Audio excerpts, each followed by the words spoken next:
We had a great day harvesting chickens. I believe we harvested 36? About 36, yeah. Almost 40 chickens that day. Now, we want to talk to you a little bit more in detail about the things that you saw on the video and how we harvested 36 chickens in one day. For starters, we wanted to do something We different. have some friends that live in the city, Yeah. in the suburbs, quarter acre lot, that kind of thing. Didn't have really the space to do meat chickens like they wanted to. Right. Meaning putting them in a pen, a tractor, chicken tractor, and moving them around every day on different clean spots of grass. We do have the land.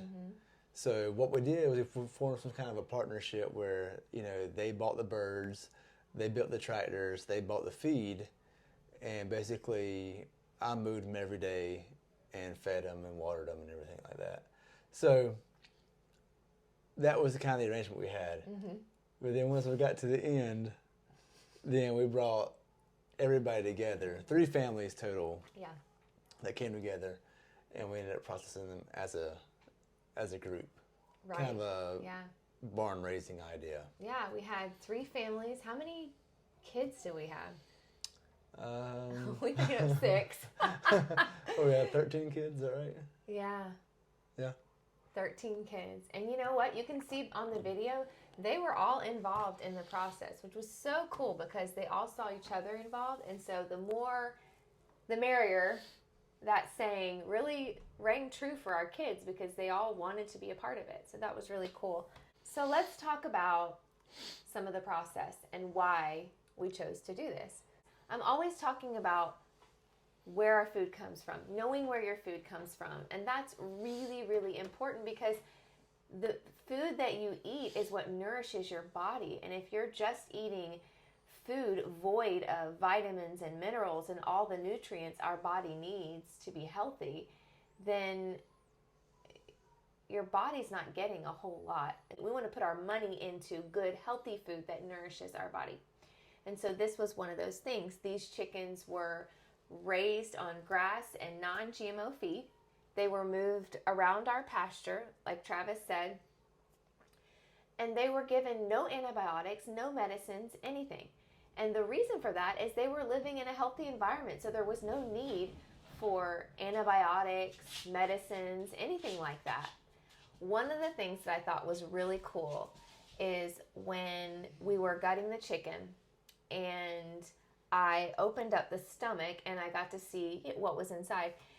There was feed in there, but there was a lot of grass in there. And I think that's super important because the meat that you get from the store, most often they're not raised on grass. They're most often in chicken houses, and even the meat that has labels on it, the labels are very deceiving. If you've not seen my blog post on store-bought eggs versus farm-raised eggs, you should really check it out because I go into detail on the labels and how the labels are very misleading but are made to sound like you're really buying a good, healthy product. So the grass inside of that stomach was really cool to me because I feel like I got to see what my chicken was eating. The meat that I'm going to eat, that grass, all that vitamins and minerals that come from the grass are getting into that meat, and I'm going to eat that, which is super important. I had a neighbor once talk to me about vegetables, and it really changed my whole view of vegetables. I love vegetables, and we eat a lot of vegetables, especially in the summer. Yeah. You know, when the kids are hungry, what do we say? Go to the garden and get something. But I used to be really, really big on you got to have 2 vegetables at every meal. And it became like a real stress for me to make sure that I had 2 vegetables at every meal. And I was talking to my neighbor, and she just really opened my eyes to something new. And what it was okay, what kind of meat are you buying? What kind of milk are you buying? What kind of butter are you buying? Let's focus on those 3 things: the meat and the dairy. Well, at the time, I was buying raw milk, and I still buy raw milk. The cows that we get our raw milk from are eating that grass, and they're taking that grass and they're breaking it down, and all those vitamins and minerals are going into their milk. It's the same with butter. All the vitamins and minerals from the grass are going into the butter, and the same goes for the meat. And so what you're doing is you're actually eating those vitamins and minerals in your meat, your milk, and your butter. And so there's not so much a worry of, did I get enough vegetables today? You really need to look at the whole idea of food and make sure that the food that you're eating, where is it coming from, and what are the animals eating? That's super important, because what those animals eat is going to go directly into your body. And so that's another reason we felt like this is something we want to do. Let's talk about the practical process of it all, because you kind of spearheaded that. You were the one who had done this several times and knew kind of how things should go.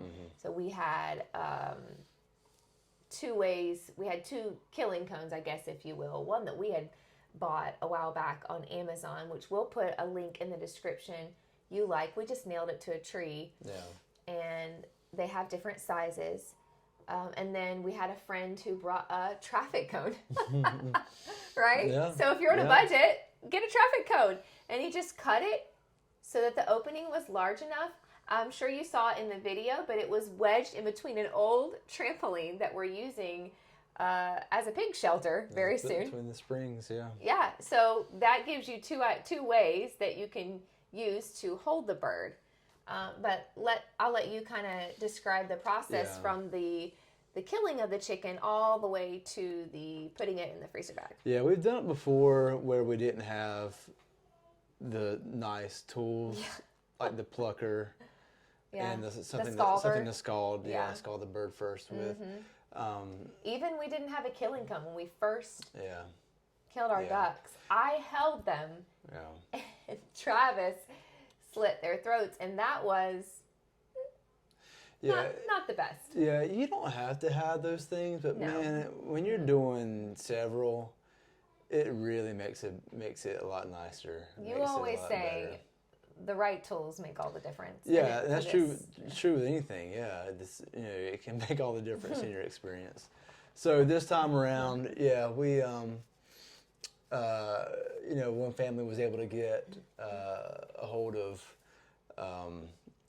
basically a turkey fryer, basically a propane burner that, you put a stock pot or something that's large that can fit a turkey in, and, put that thing up to 150 degrees, dunk the chicken in there for 1 minute, and you would be amazed at the difference that made. The feathers were just falling off. Yeah. I was shocked at how easy it was. Honestly, if you just want to stop there, you could. It's true.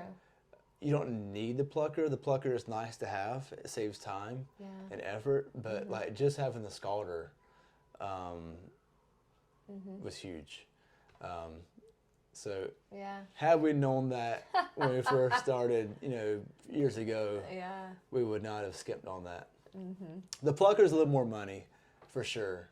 They're not cheap. Even if you get like just a homeowner or homesteader model, you're looking at probably $350 at least and up. But it does make it nice. It makes it quick and easy.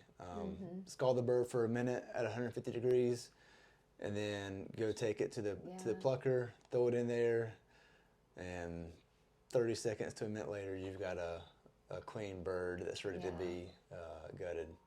So we gutted the chicken. We had some at that station, and then we actually saved some of the organs. What did we save? The heart, the kidneys, the liver. We saved those things so that we could feed them to our dogs. We like to try to give them, at this point, raw meat, half raw meat, and half kibble. And hopefully at some point we'll be 100% raw meat. But this helped with that too, because the dogs love the organs. Yeah, for sure. And then the chicken feet and the head. Yeah. Those were. Yeah, and that's for your stock. Making broth, that's more your area than mine. But yeah, even something as simple as like, if you ever trim your branches around your trees at home, having like just a lopper You know, it's super easy to take the feet off with that. Yeah. Quick, simple. It keeps your knife sharp. It's not dulling your knife. And we even had the kids. The kids were asking to gut the chickens, which was really cool. It's not hard. It really is. I think a lot of folks at first seem intimidated by it, but especially with a chicken, you know, you're just making pretty much one cut, you know, and once you get the insides out, you know, it's not complicated at all. So from there, it went into a freezer bag and dunked it into hot water. It shrunk around the chicken, and then it was ready to go in the freezer. And that was pretty much the process. Now, we were able to get those 36 chickens done in one day, but honestly, we probably could have done it quicker. We ran into a few problems with water, so it kind of lengthened the process. But all in all, it was a great day, great community day. We ate together. We prayed together, and thank God for the meat. That's something that's super important for us, is that we honor the animals that God has given us to use for food. And so we opened it up with prayer and just thank God for the animals that He's given us and the food He's provided. Yeah, for sure. To wrap up this day, I think one of the biggest successes was community coming together, learning to harvest our own food, and getting the kids involved, and so that they know exactly where their food comes from. One of the biggest things I thought that came out of this was we cooked one of the chickens the other night, and the kids were asking, "Is this our chicken?" I said, "Yes, it's our chicken." And they just talked about how cool it was that they'd seen it in the pasture. They'd helped feed the chickens. They'd helped move the chicken tractor around. They caught the chickens. They helped kill the chickens and pluck the chickens and gut the chickens. They were a part of the whole process. And for them, you could see how proud they were that they were eating meat that they were a part of. Like, they helped in the process. And I think that was one of the biggest things, because one of the reasons we moved to the country was because we wanted our kids to know where their food came from. Success. Yeah. Success. Yeah. You can buy a Costco chicken for $5, and it's cheap and it's readily available. Yeah. But it's not the same thing. That bird's never seen blue sky and sunshine and blades of grass at all. So, totally different. And children. Yeah. Oh, well, thank you for watching this episode of how we harvested 36 chickens in a day. If you would like to hear more on the detailed process of how we did it, put a comment below and we will do some videos on that. And we'll go in depth of how we actually did the whole process. We left out a lot of details here. We just wanted to show you the possibilities when a community comes together, families come together to do this.